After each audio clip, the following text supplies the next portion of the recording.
بسم اللہ والصلاۃ والسلام علی رسول اللہ وبعد۔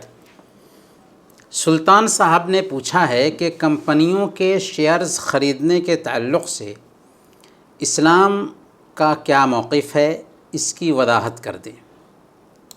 دیکھیں، سب سے پہلے شیئر کیا ہے اسے سمجھ لینے کی ضرورت ہے۔ شیئر کہتے ہیں حصہ داری کو۔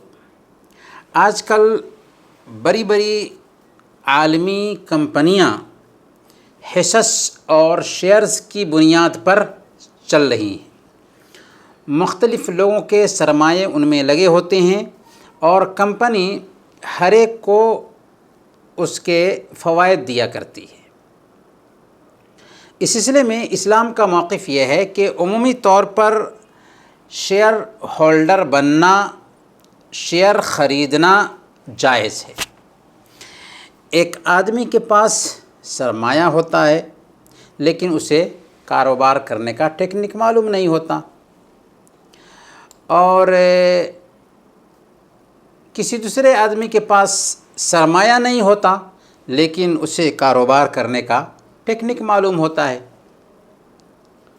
اور معمولی سرمایے میں اچھا سے اچھا وہ نفع حاصل کر سکتا ہے۔ ایسی صورت میں اگر سرمایہ والے اپنی رقم ایسے شخص کے حوالے کر دیں جس کے پاس کاروبار کا ٹیکنک ہے، تو ان کے پیسوں سے وہ کاروبار کرے۔ جب فائدہ ہو تو سارے شیئر ہولڈرز اس فائدہ میں شریک ہو جائیں، اور اگر خسارہ ہو، نقصان ہو، تو جو شرکاء ہیں وہ بھی نقصان میں شریک رہیں۔ چاہے ایسا کاروبار کچھ لوگ کر رہے ہوں یا کمپنیاں کر رہی ہوں، جائز ہے، درست ہے، لیکن اس کے لیے چند شرطیں ہیں۔ ان شرطوں کو سامنے رکھنا بہت ضروری ہوگا۔ سب سے پہلی شرط یہ کہ کاروبار کی نوعیت بالکل واضح اور دو ٹوک ہو، کاروبار کو چھپا کر نہ رکھا گیا ہو۔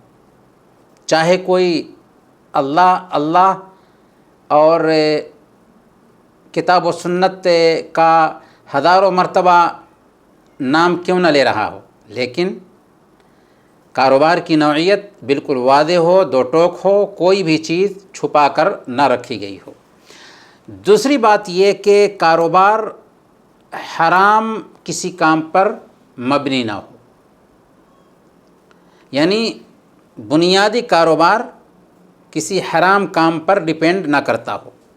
اسی لیے وہ کمپنیاں جن کا کاروبار ہی حرام ہے، جیسے شراب ہے، خنزیر کے گوشت کی تجارت ہے، یا سودی بینک کے یا سودی اسکیموں میں پیسے لگانا، تو ایسی کمپنیوں یا ایسے سودی بینک کا شیئر خریدنا جائز نہیں ہوگا، کیونکہ یہ براہ راست معصیت میں تعاون کرنا ہوگا، گناہ میں شرکت ہوگی۔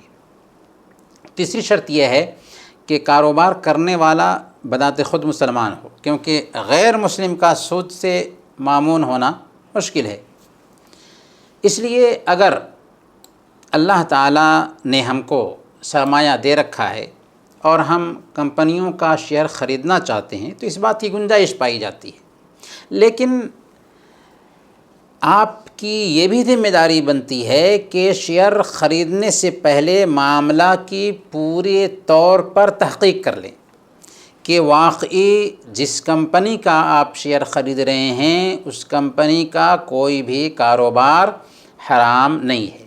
البتہ ہم یہ بھی کہیں گے کہ بہت ساری کمپنیاں فراڈ بھی کرتی ہیں، اس لیے آنکھ بند کر کے کسی پر بھی اعتماد ہرگز نہ کریں، چاہے خود کو ایک آدمی کتنا ہی صاف ستھرا باور کیوں نہ کراتا ہو۔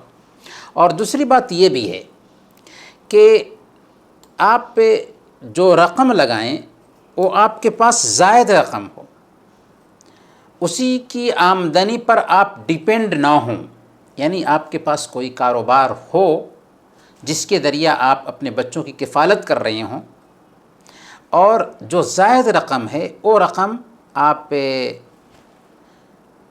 شیئر میں ڈال دیں.